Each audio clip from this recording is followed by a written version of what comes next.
In the pages of John's Gospel, we encounter one of the most revered statements to confirm the divinity of Christ. Before Abraham was born, I am.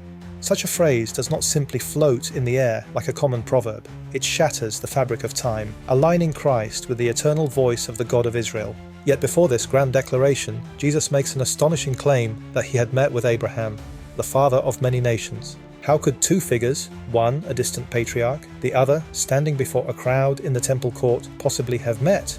By tracing the enigmatic words of Christ, we'll uncover their connection to Abraham's life, revealing the moment when these two figures stood face to face, and showing how Genesis and the Gospels form a single, unbroken narrative.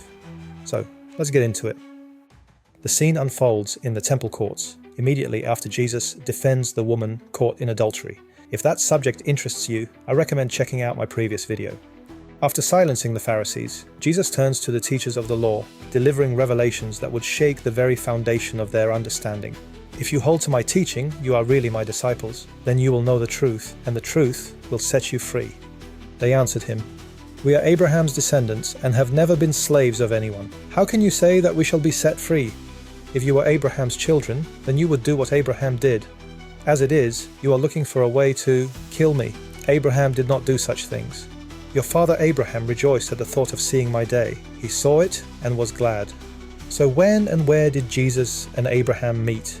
To grasp this fully, we must first establish a crucial foundation. To the patriarchs of the Old Testament, God made himself known as El Shaddai, or God Almighty. Yet the name Yahweh remained withheld until the time of Moses, centuries later. And even when he spoke to Moses, God affirmed that the patriarchs of Genesis had known him only as God Almighty, never by the name Yahweh. Yet if the God who appeared to Abraham was El Shaddai, how does Jesus fit into this divine encounter? The key to this mystery lies in the opening chapter of John's Gospel. In the beginning was the Word, and the Word was with God, and the Word was God. The Word became flesh and made his dwelling among us. No one has ever seen God but the one and only Son, who is himself God, and is in closest relationship with the Father, has made him known. This statement affirms that no one has ever fully seen or comprehended God in his entirety, not even the patriarchs. Only through Jesus, the eternal Word, has the true nature of God been made known. And so, we neatly arrive at the meeting between Abram and Jesus. In Genesis 15, we read that the word of the Lord came to Abram in a vision.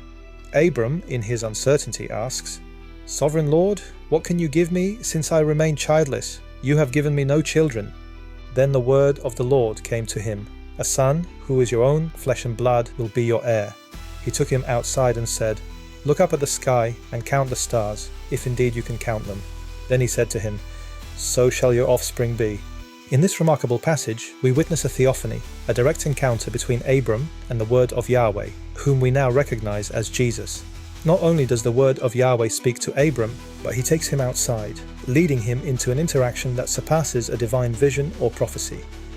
Jesus moves like a shadow through the pages of the Old Testament, unrecognized yet ever present.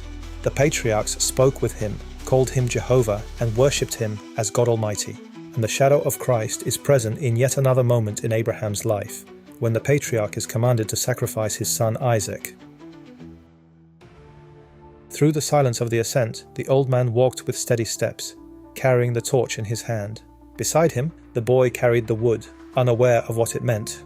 The mountain loomed before them. When they reached the place God had told him about, Abraham built an altar there and arranged the wood on it. He bound his son Isaac and laid him on the altar. Then he reached out his hand and took the knife to slay his son. But the angel of the Lord called out to him from heaven. The peculiar phrasing of this verse calls for a moment's pause. Why would an angel venture to speak from God's domain? Surely it is the direct voice of the Almighty that resounds from heaven. Do not do anything to him, the angel of Yahweh says. Now I know that you fear God, because you have not withheld from me your only son. This angel claims Abraham's sacrificial offering as his own. In this divine encounter, the angel of Yahweh reveals his true nature, a manifestation of the pre-incarnate Christ, the second person of the Trinity.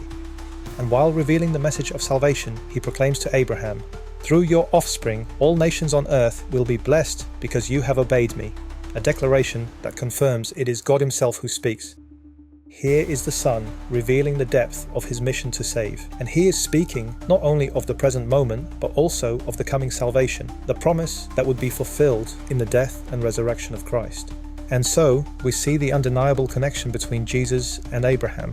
What John proclaims in the opening of his Gospel is not just a theological abstraction, but a living reality that stretches back into the ancient covenant, where the word of Jehovah walked with the patriarchs, revealing God's nature to them long before he became flesh and dwelt among us.